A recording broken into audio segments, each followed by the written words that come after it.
कैसे हैं आप सब लोग। मैं इश्तियाक हुसैन श्रीराम कोचिंग क्लासेस चित्तौड़गढ़ में आपका हार्दिक स्वागत करता हूं। दोस्तों, हमारी कंप्यूटर की क्लासेस बहुत सारी हो चुकी थी और हमने कंप्यूटर के बारे में बहुत सारी जानकारियां प्राप्त कर ली थी।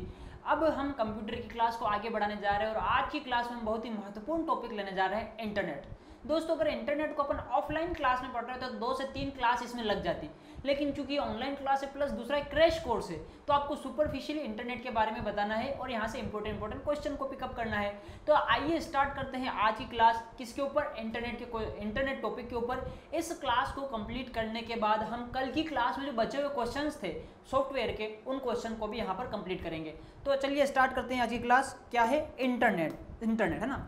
इंटरनेट क्या होता है आप सभी परिचित हैं, लेकिन एग्जाम की दृष्टि से इंटरनेट से क्या क्वेश्चन बनते हैं उनको हमको कंप्लीट करना है।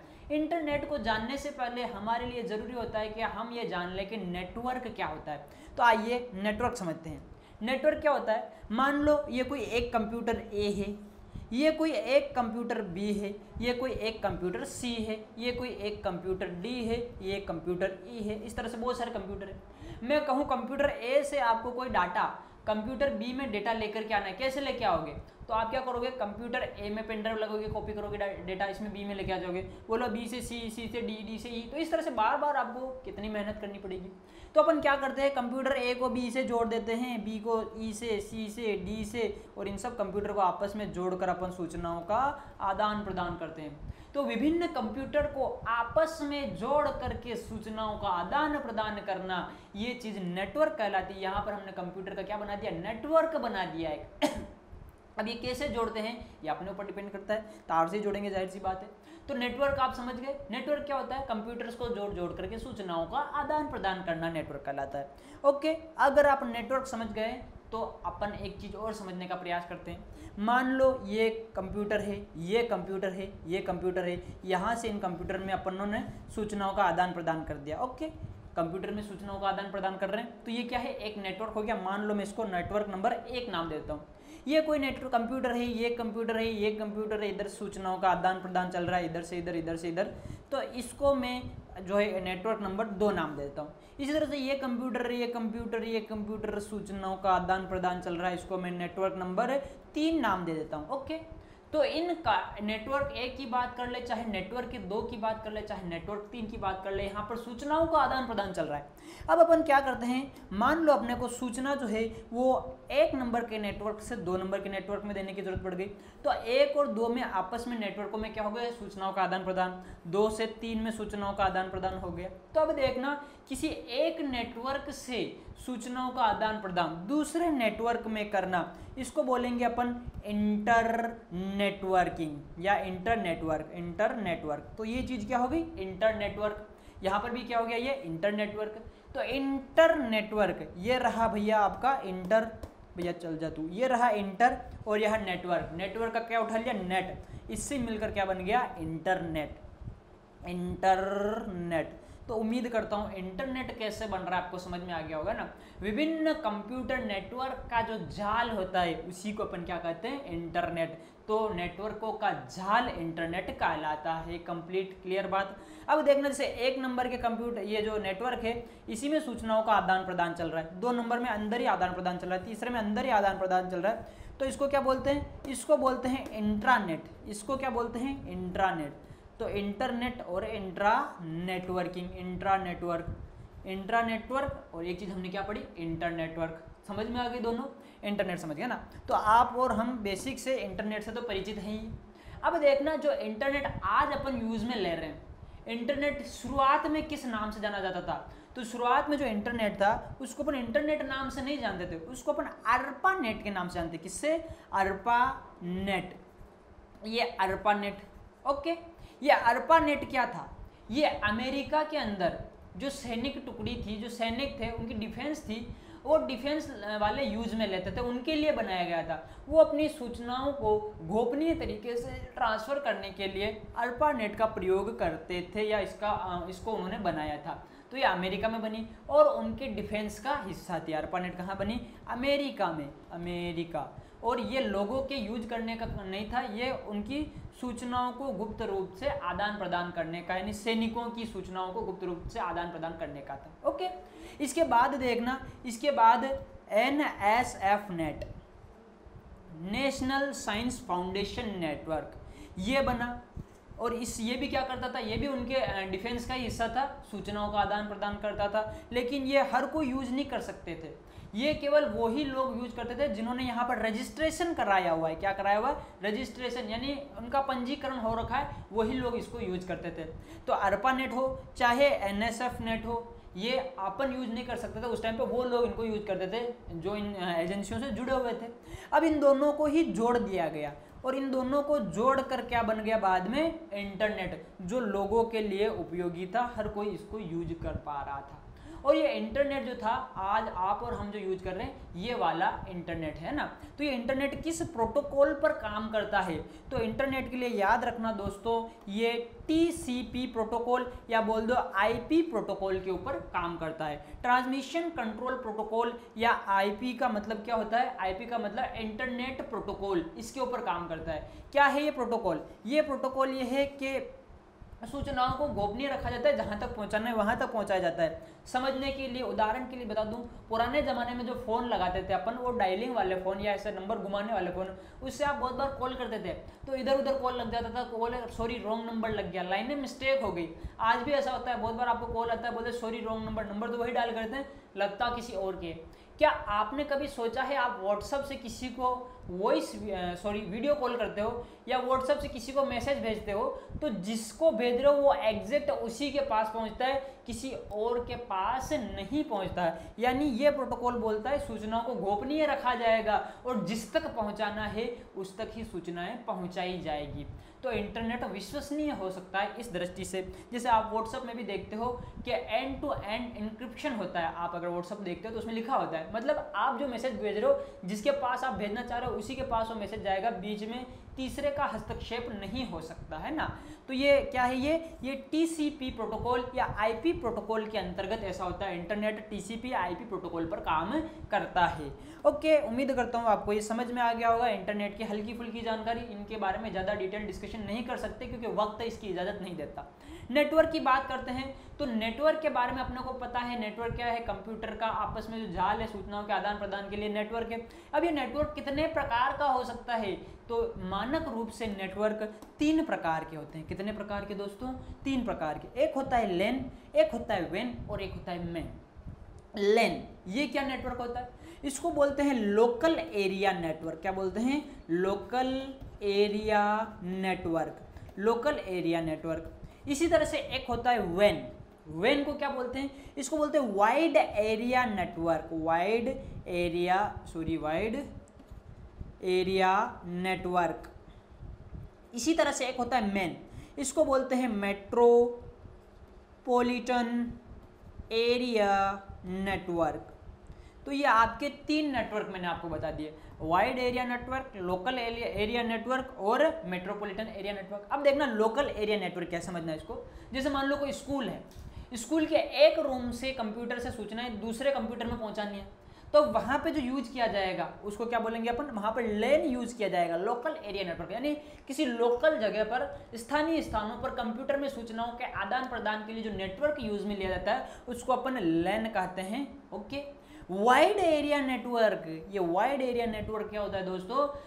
2 देशों या 2 महाद्वीपों के बीच में सूचनाओं का आदान प्रदान करना है तो वहां पर वाइड एरिया नेटवर्क प्रयोग में लिया जाएगा। यानी हम समझ सकते हैं इसके लिए उपग्रहों का सहारा लेना पड़ेगा, जबकि लोकल एरिया में अपन केबल के जरिए इनको कनेक्ट करके अपना काम निकाल सकते हैं। तो WAN के अंदर 2 देशों या महाद्वीपों, उप महाद्वीपों, इनमें आपस में सूचनाओं के आदान प्रदान के लिए इसको यूज में लिया जाएगा और यहाँ पर सिग्नल्स के माध्यम से यानी उपग्रहों का सहारा लेना पड़ेगा।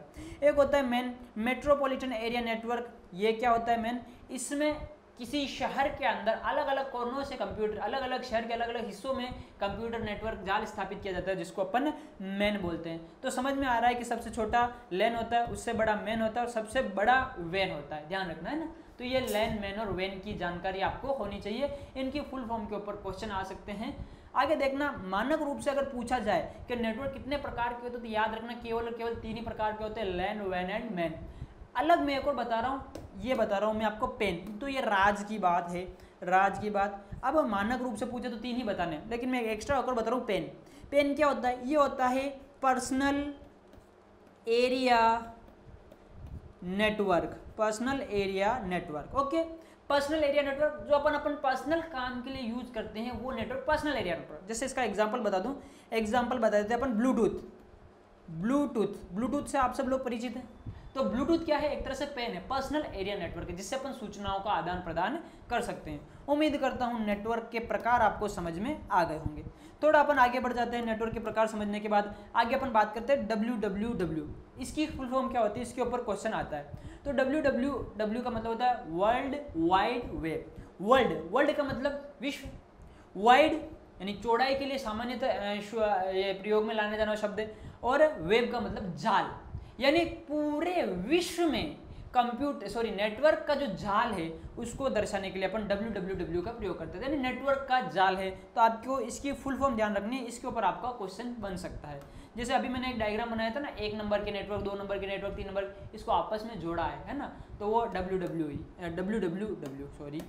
हाँ, आगे देखना, इंटरनेट अगर अपने को चाहिए, इंटरनेट चाहिए, मान लो मेरे को यहाँ पर इंटरनेट इंस्टॉल करना है, इंटरनेट लगाना है, तो मेरे को क्या क्या आवश्यकताएं होंगी? तो इंटरनेट के लिए क्या क्या आवश्यकता होती है? सबसे पहले अपने को आवश्यकता होती है ISP की। किसकी? ISP की। ये क्या होता है? Internet service provider.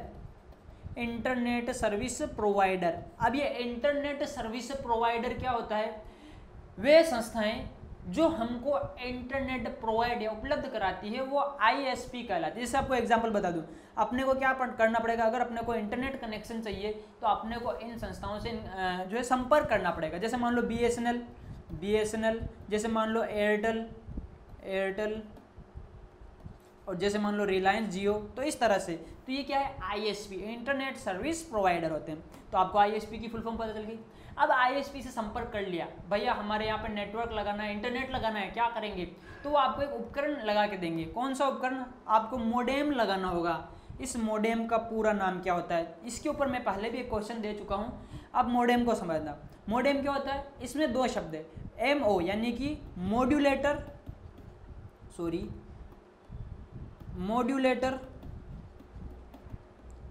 Demodulator. Dam का मतलब डीमॉड्यूलेटर, डीमॉड्यूलेटर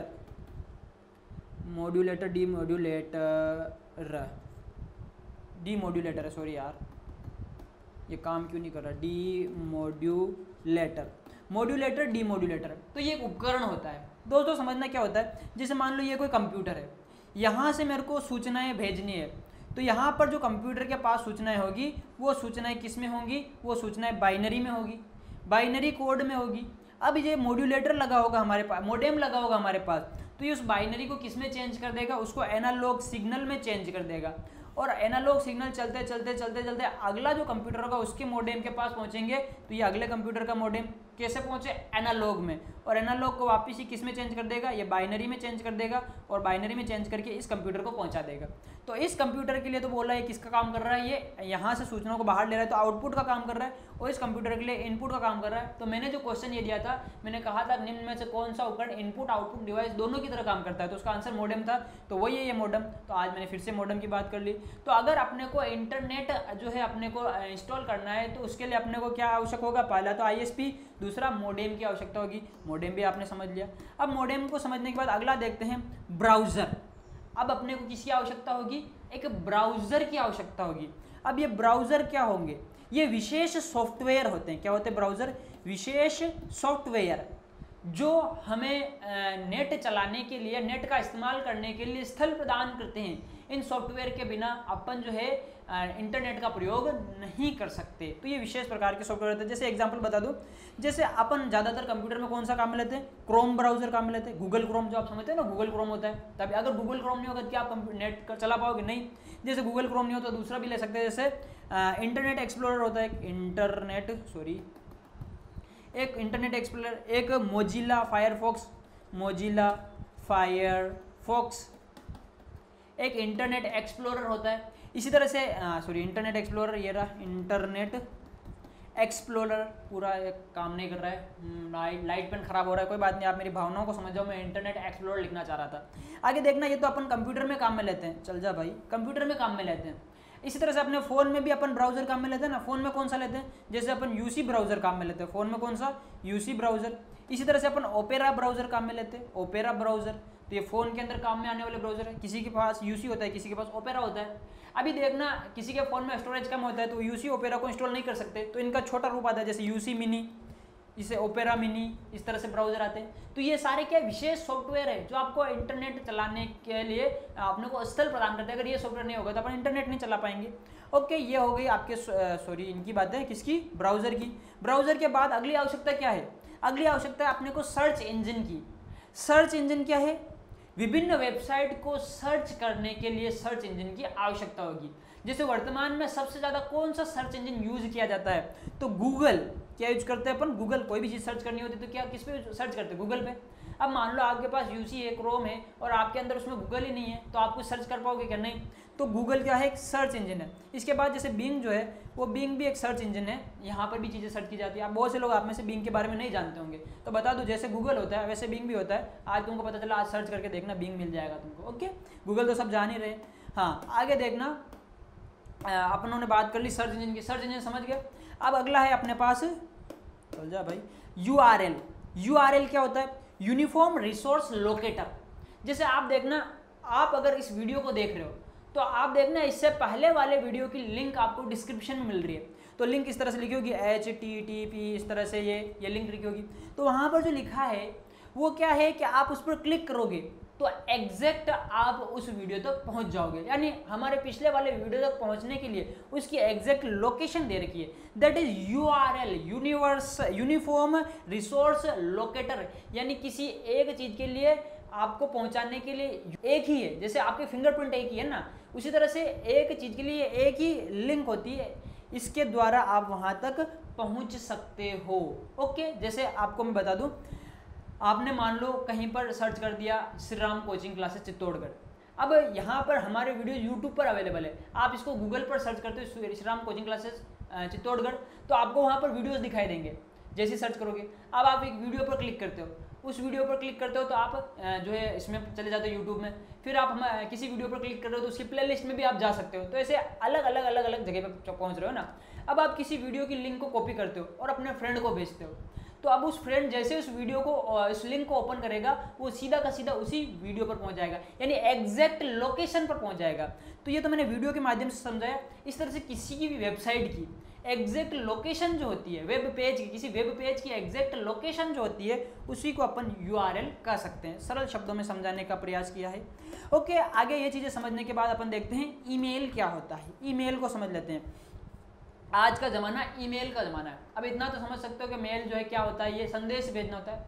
पहले कैसे संदेश भेजते थे, कबूतर जा जा, है ना, और कबूतर को रास्ते में कबूतर नहीं मिल जाए तो काम ही खराब हो जाता था।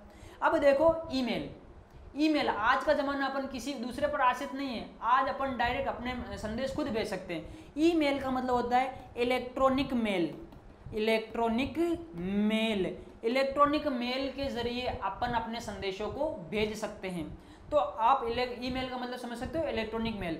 अब देखना, ईमेल करने के लिए किसकी ज़रूरत होती है, इसके लिए किसी कबूतर की ज़रूरत नहीं होती, इसके लिए ईमेल आईडी की ज़रूरत है। किसके लिए, ईमेल करने के लिए आपके पास एक मेल आईडी होनी चाहिए, या ईमेल आईडी बोल दूंगा इसको, मेल आईडी या ईमेल आईडी।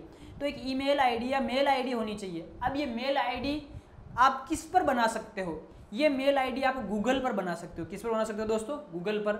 ये मेल आईडी आप माइक्रोसॉफ्ट पर बना सकते हो, माइक्रोसॉफ्ट पर। ये मेल आईडी आप याहू पर बना सकते हो।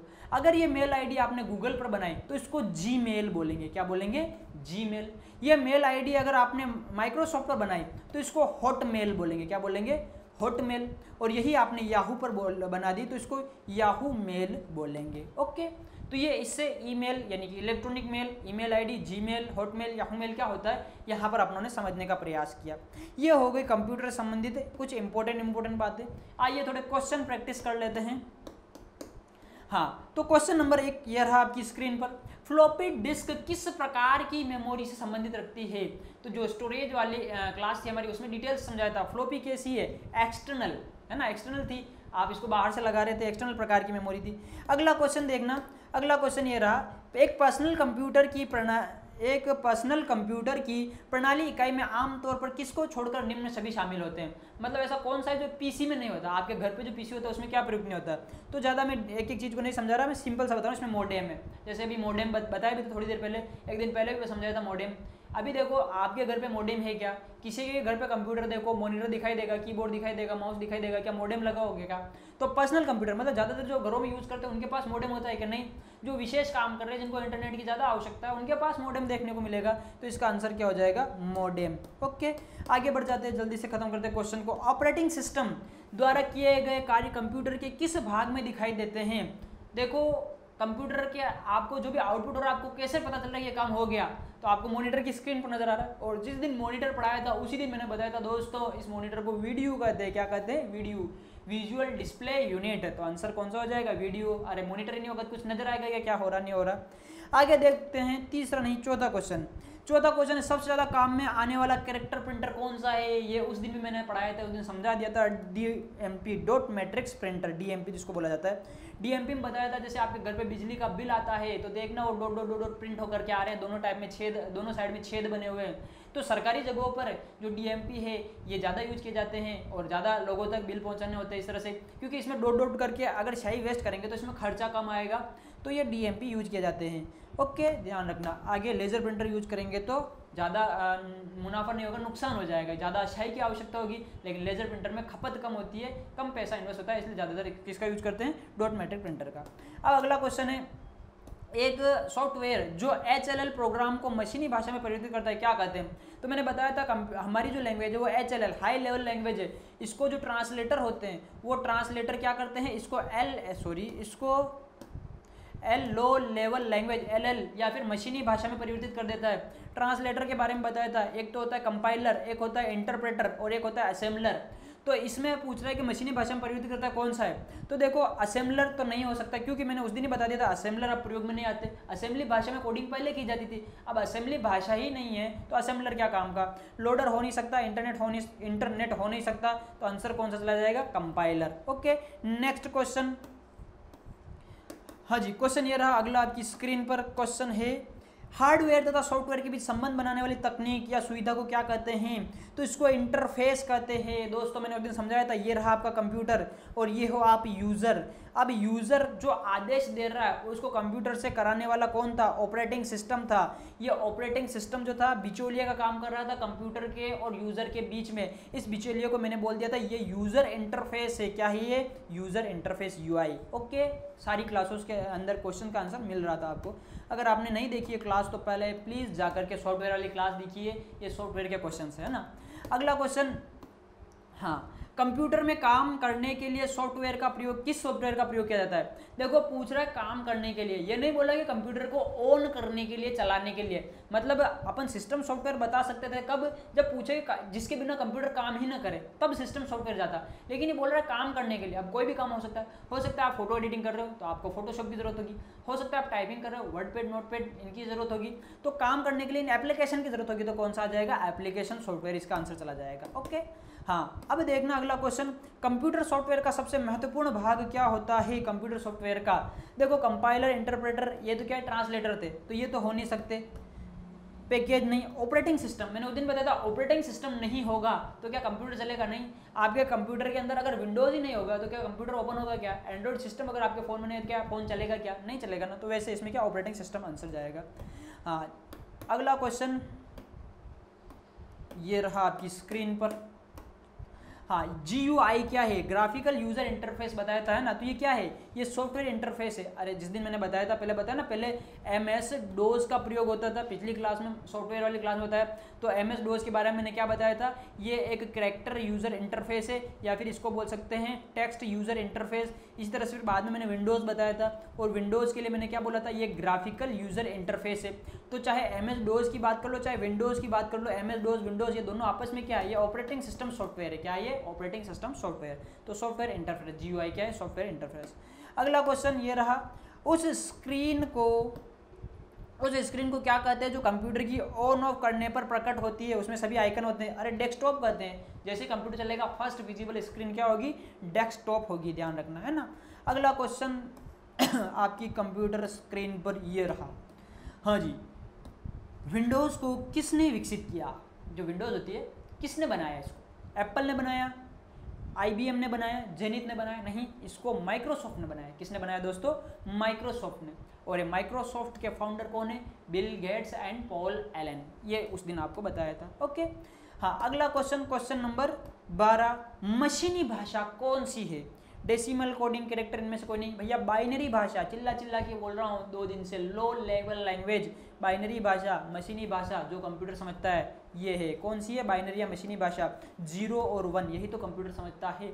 कैसे समझता है, क्या करता है? किसी दिन एक डिटेल क्लास लेंगे, उसमें आपको समझाएंगे कैसे हम अपना नाम पता लिखते हैं और कंप्यूटर 0 1 के थ्रू इनको समझता है। कैसे PN जो डायोड होते हैं वो कैसे काम करते हैं, कैसे ऑन ऑफ का सिद्धांत, ये इस पर आधारित होते हैं।